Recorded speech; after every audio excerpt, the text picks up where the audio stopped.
Идеята за изложбата "Новото начало" се заражда през декември миналата година на благотворителния бал на община Тунджа, където рисунка на представителя на село Завой Атанас Стефанов бе избрана да краси поканата за 15-тия общински благотворителен бал. Преди една седмица в идеята се присъедини и другия млад художник Евангелос, който всъщност е още ученик в професионалната гимназия по икономика, и той също се съгласи да положи своите картини и да участва в тази прекрасна изложба. Изложбата ни радват с различна тематика, различен сюжет, различна тоналност, композиция, формати и различен начин на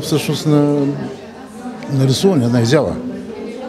Мисля, че тези двама автори, казвам автори, защото те са автори, те първа ще доказват и те първа всъщност ще стартират на това поприще изкуство, което сме всички ние.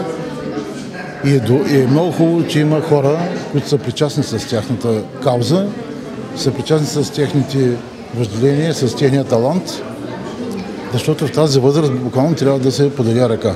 Наско откритие на община Тунджа. Аз работя в хранителен магазин в селото. Много често правим благотворителни инициативи.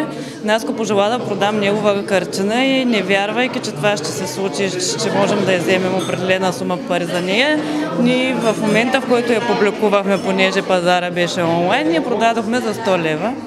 И той остана супер ентусиазиран и оттам нататък с тези средства се закупи материали, с които нарисува, мисля, още 12, може да греша, картини и ги продадахме благотворително. Той всъщност рисува своите картини, за да помага на други деца. Аз още помня емоцията от неговата първа изложба, която той посвети на подготовката на едно дете за училище, дете в неравностойно положение, на което той помогна да купи тетрадки, обувки за първия учебен ден, да се подготви изцяло за училище.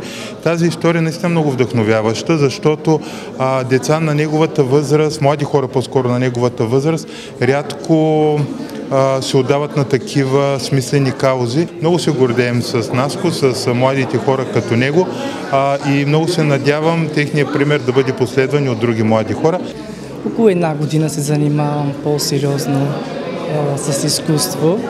Това ме вдъхновява, това ме мотивира и това, което сещам и вътрешният ми глас говори като творец, като човек на изкуството. Аз обичам да го вложа върху платното и да покажа моето мислене и усещане на зрителите. Първо благодаря на областния управител Биляна Кавалджиева, че даде шанс на две млади момчета да покажат своя талант. За нас от община Тунджа е истинско удоволствие да бъдем тук и да се насладим на изкуството на Наско от Завой. За първен път той доказа, че не е просто добър художник, а с действията си един човек с голямо сърце. Пожелавам на двамата художници много здраве, да продължават да развиват своя талант. Като ученик с професионален принос в училищни и извънкласни дейности на Ямболската професионална гимназия по икономика е определен Евангелос. Той е отличник и изявен талант в областта на изобразителното изкуство. Рисувам по принцип от цял живот, но професионално се занимавам с това от една година. Каза, че рисуването те прави щастлив. Защо? Влизам в друг свят, чувствам се уникално, влизам в един по-хармоничен и щастлив и красив свят.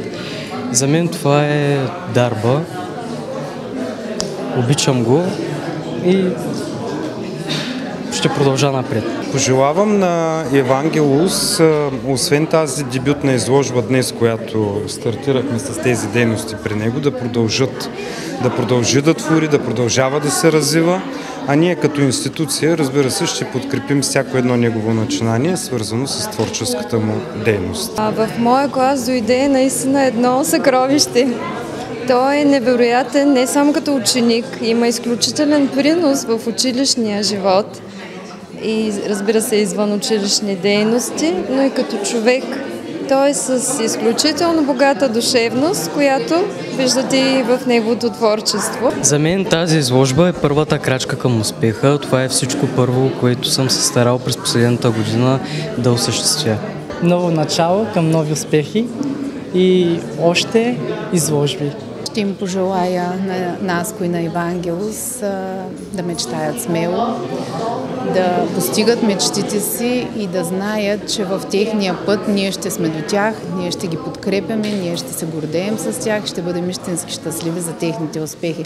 А лично на мен и на областна администрация пожелавам тази изложба "Новото начало" да бъде само началото на много други организирани за такива млади и талантливи ямболски творци. Изложбата "Новото начало" е смесица от живопис и абстракции, пренасящи ни в светове с полета от макове, невероятни пейзажи и спиращи дъха цветове.